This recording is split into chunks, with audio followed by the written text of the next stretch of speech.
Había una vez, en Francia, un rey llamado Felipe, el cual era conocido como el Hermoso. Un día el Papa de Roma decidió nombrar a los obispos de Europa sin tomar en cuenta a los monarcas de cada país. Esto a Felipe no le gustó, así que se opuso tenazmente a los designios del pontífice. El Papa Bonifacio VIII, en respuesta, excomulgó al rey francés, quien entonces planeó un atentado en su contra para posteriormente nombrar como su sucesor a un obispo francés. Este obispo trasladó la sede pontificia a Avignon, en Francia, provocando una ruptura en la Iglesia Católica conocida como el Cisma de Avignon. Mientras tanto, el matrimonio de Isabel, hija de Felipe el Hermoso, con Eduardo II, rey de Inglaterra, había suavizado las viejas rivalidades entre los dos poderosos reinos. Sin embargo, en el 1328, Felipe falleció sin dejar ningún descendiente, y entonces su nieto, Eduardo III, que era hijo de Eduardo II y su hija Isabel, reclamó el trono de Francia. La nobleza francesa obviamente vio amenazados los intereses de su país y, apoyados en la ley sálica, que solo respetaban la sucesión a la rama masculina de la familia real, consagró a un sobrino de Felipe el Hermoso como Felipe VI. El nuevo monarca pretendió recuperar para su trono la región de Guyena, dominio inglés en territorio francés. Eduardo III reclamó entonces la corona de Francia y estalló la Guerra de los 100 Años. El largo conflicto devastó Francia con numerosas batallas espaciadas por periodos de paz impuestos por la peste y por el Acuerdo de Brétigny, que entregó a Francia el occidente francés al sur del Loire y la región de Calais.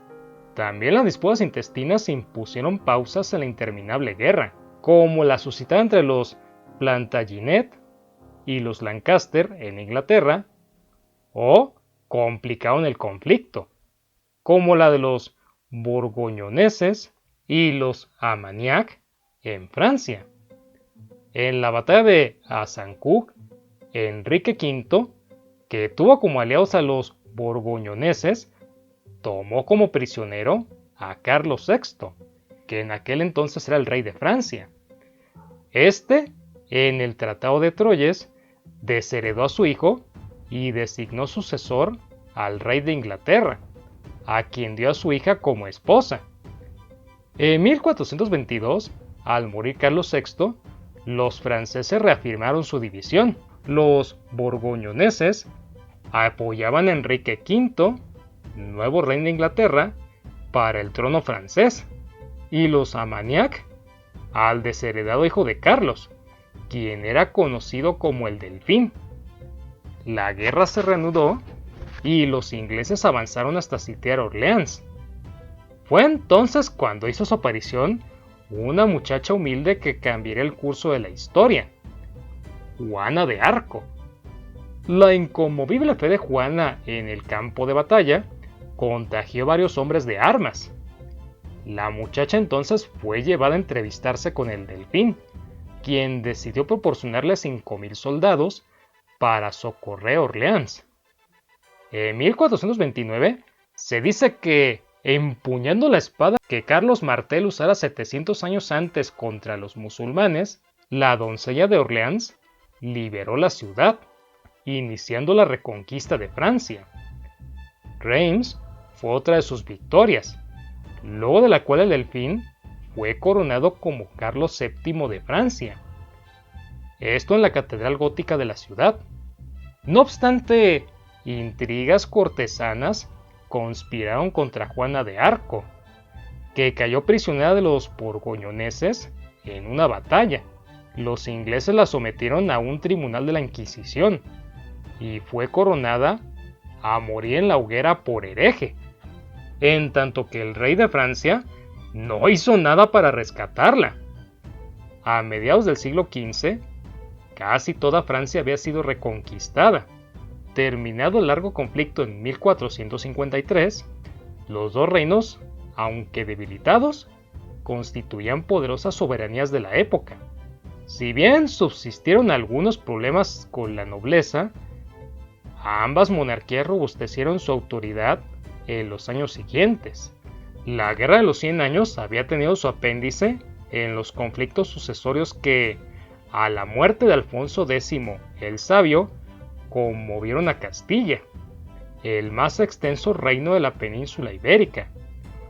Los distintos bandos castellanos tuvieron como aliados a Inglaterra o a Francia, y la suerte se dio en la batalla de Montiel en el 1369, donde la dinastía de los Trastámara ganó el derecho al trono.